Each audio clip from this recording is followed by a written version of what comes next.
Du coup, moi, je vais vous présenter mon travail. Je suis paléontologue et effectivement, comme le disait Agnès, je travaille à l'Institut des sciences de l'évolution de Montpellier.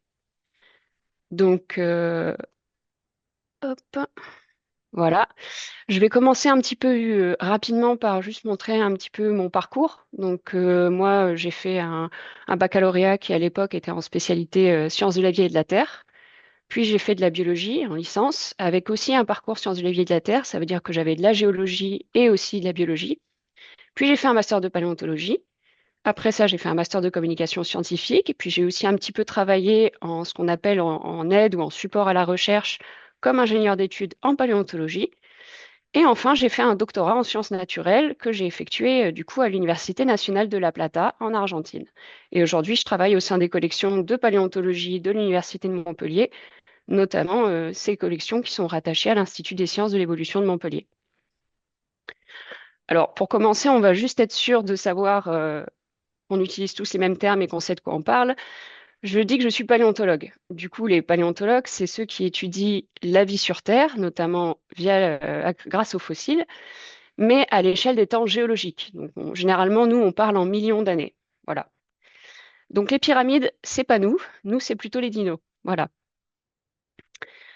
Particulièrement, mon sujet à moi, ça va être de travailler sur les rongeurs d'Amérique du Sud, dans la tranche de temps, comme vous pouvez le voir en bas, entre 40 et 23 millions d'années dans le passé.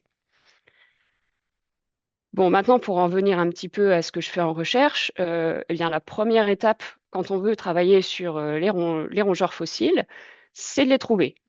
Voilà, donc il faut d'abord aller prospecter, effectuer des prélèvements, et puis comme nous, on cherche des rongeurs fossiles, qui sont quand même des toutes petites choses, eh ben, il faut qu'on tamise et qu'ensuite on trie sous des loupes binoculaires pour pouvoir trouver quelques petites dents, comme vous pouvez voir en bas à droite, où l'échelle fait 1 mm. Alors, ça paraît très petit, et pourquoi je parle particulièrement de dents? Eh bien, nous, on aime plutôt bien les dents parce que ça se conserve bien dans le temps. Et puis surtout, quand on travaille sur les mammifères, la forme des dents nous permet d'identifier à peu près à quel groupe, voire de manière en fait très précise, à quel groupe appartiennent ces dents. Donc, des petites dents de rongeurs qui après beaucoup d'efforts sur le terrain, on en a quelques-unes. Et c'est assez intéressant parce qu'en fait, ces dents, elles appartiennent à un groupe de rongeurs qu'on appelle les rongeurs caviomorphes, qui sont les rongeurs qui ressemblent aux cochons d'Inde. Voilà, c'est ce que veut dire le mot caviomorphe. Et du coup, dans ces rongeurs-là, il y a quand même beaucoup de diversité. Aujourd'hui, il y a plus de 250 espèces. Les tailles, ça va une centaine de grammes jusqu'à 50 kilos pour le capybara, que certains d'entre vous connaissent peut-être. Ce sont des animaux qui vivent parfois plutôt près de l'eau, parfois complètement dans les arbres, parfois même qui sont complètement vivent sous la terre. Donc vraiment des manières de vivre assez différentes. Et les petits dessins en bas de chaque photo, ce sont les types d'alimentation qu'ils mangent. Il y en a certains qui mangent des fruits, comme en bas à droite, à gauche, certains qui mangent plutôt des racines, certains qui mangent de l'herbe, et certains qui vont manger plutôt des pousses et des fleurs, comme par exemple le petit porc-épic arboricole. Et du coup, tout ça, ça nous intrigue en tant que paléontologue de savoir comment cette diversité, elle s'est mise en place, qu'est-ce qui s'est passé. Sauf que pour essayer de savoir ça, nous, finalement, on n'a pas grand-chose, on n'a que des petites dents. Mais qu'est-ce qu'on peut savoir à partir de ces petites dents? Finalement, quand même pas mal de choses. On peut, comme je le disais, à partir de la forme, savoir qu'est-ce que c'est. Euh, la taille de la dent va aussi nous donner une certaine indication sur la taille de l'animal. Et puis, il y a aussi les questions un petit peu moins intuitives qui sont, oui, mais est-ce qu'on pourrait savoir qu'est-ce que ça mangeait et où est-ce que ça vivait à partir de cette dent? Et ça, c'est un petit peu, moi particulièrement, ce que j'ai pu faire. Et du coup, oui, on peut, mais c'est vrai que c'est moins simple que quand on étudie des espèces actuelles. Parce que quand on étudie des espèces actuelles, il suffit d'observer ce qu'ils mangent, et puis on a ce qu'ils mangent et où ils vivent. Pour les fossiles, il a fallu qu'on trouve d'autres solutions. Et c'est là que, par exemple, on s'est dit, bah, en fait, la surface des dents, elle s'use au cours de la vie, et cette usure-là, elle dépend de ce qu'on mâche. En fonction de si c'est dur, abrasif, particulièrement résistant, les marques que les aliments vont laisser sur les dents pendant qu'on mâche ne vont pas être les mêmes. Et du coup, on s'est dit, il y a peut-être possibilité de déduire quels aliments ont été mâchés en regardant l'usure. Et du coup, on s'est penché sur l'usure, mais à l'échelle microscopique. Et comme on n'est pas très originaux, de l'usure à l'échelle microscopique, on appelle ça de la micro-usure. Voilà. Donc d'abord, il a fallu qu'on comprenne quels aliments laissaient quelle marque chez les rongeurs actuels. Et puis ensuite, ça nous permettra de savoir, en regardant des marques sur la surface des dents chez les rongeurs fossiles, on pourra en déduire l'alimentation chez les fossiles. Bon, ça paraît simple, mais en fait, pas forcément. Déjà, ça demande d'acquérir beaucoup de données, donc de nettoyer, de mouler beaucoup de dents pour pouvoir les scanner. Et enfin, obtenir des surfaces de micro-usure, comme vous pouvez le voir à droite, à l'échelle microscopique, là encore. Vous voyez que là, c'est un petit carré de 50 micromètres sur 50 micromètres, donc c'est pas gros. Et ce travail-là, il faut qu'on le fasse d'abord chez beaucoup d'espèces actuelles dont on connaît l'alimentation pour pouvoir avoir une idée de comment ces surfaces de micro-usure se répartissent. Et on obtient ce genre de représentation-là, où on peut voir que, par exemple, le petit porc-épic qui mange des choses tendres, eh ben, il se retrouve tout à gauche.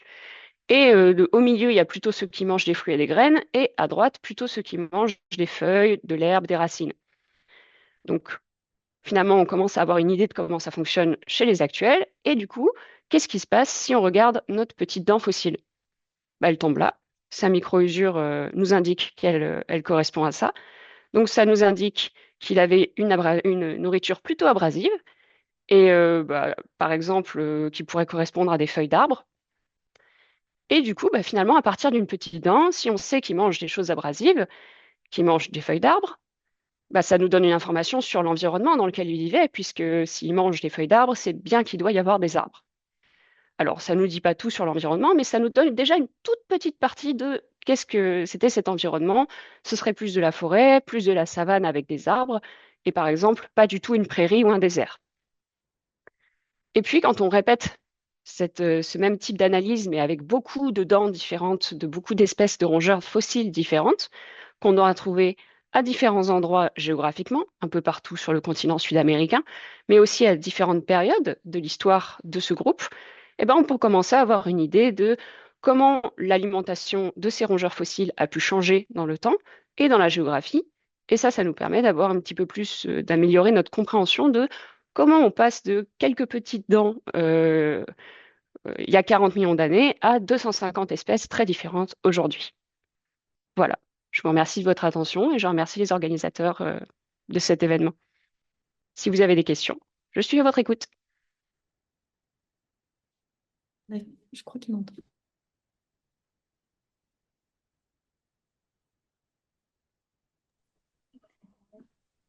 Merci Céline. Est-ce qu'il y a des questions?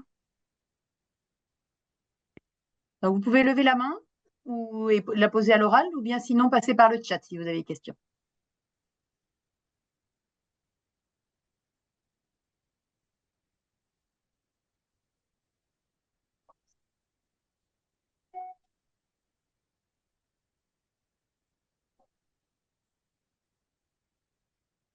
Non, pas de questions?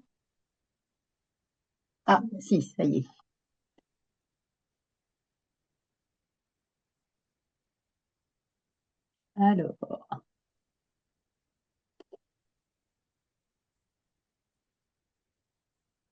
Alors, allez-y. C'est Madame. Ah, non, c'est Alberto qui a levé la main ou Amal? Les deux. Si je peux, je commence. Vas-y. Merci Céline pour ta présentation. J'ai une question sur ton parcours. Tu as fait un master en communication avant de continuer ou commencer ta carrière en tant que paléontologue. Et je voudrais savoir pourquoi tu as fait ce choix et qu'est-ce qui t'a porté, parce que c'était une branche qui n'était pas liée aux autres. Donc voilà, est-ce que tu les regrettes? Ça t'a apporté quoi dans ta carrière? Qu'est-ce qui t'a motivé à le faire? Merci. Merci pour ta question. Effectivement, après avoir fait mon master de paléontologie, je me suis retrouvée à la fois face à un monde professionnel qui était très compétitif, parce qu'il faut quand même savoir que les thèses en paléontologie, il n'y en a pas beaucoup. C'est une réalité. Et puis, j'avais quand même aussi envie, moi, d'aller un petit peu plus loin que juste la recherche, que je trouve passionnante, mais j'aime aussi particulièrement l'idée de transmettre, parce que je trouve que c'est intéressant de pouvoir transmettre toutes ces connaissances, surtout pour un sujet qui est quand même assez populaire, la paléontologie, et puis un sujet qui peut avoir quand même une importance aussi de savoir bien la communiquer, c'est-à-dire l'évolution. Mais du coup, moi, je m'étais, dans ce master de communication, j'avais choisi des stages et des projets qui étaient assez orientés autour de tout ce qui est la muséologie et le travail d'exposition, la valorisation de collections paléontologiques, notamment via l'exposition grand public. Parce que les collections, j'en suis tombée amoureuse assez rapidement pendant mon master, pendant mes expériences de recherche en master. Et notamment, c'est pour ça qu'aujourd'hui, je travaille en gestion de collection. Je travaille moins en recherche. Mais je trouve ça quand même très passionnant et je suis assez contente d'avoir réussi à, faire fusionner, on va dire, deux branches qui, comme tu le disais, sont assez pas forcément proches l'une de l'autre, mais voilà. Merci. Bonjour Céline, merci pour la présentation. Et j'ai été curieuse parce que vous dites dans la partie pour avant l'analyse, vous faites un nettoyage. Et je me demande si à cette partie, il faut pas faire trop attention pour ne pas vraiment abîmer les traces ou d'en rajouter pour pouvoir déterminer qu'est-ce qu'ils mangent, les rongeurs. Eh bien, effectivement, c'est assez délicat de nettoyer les dents de rongeurs.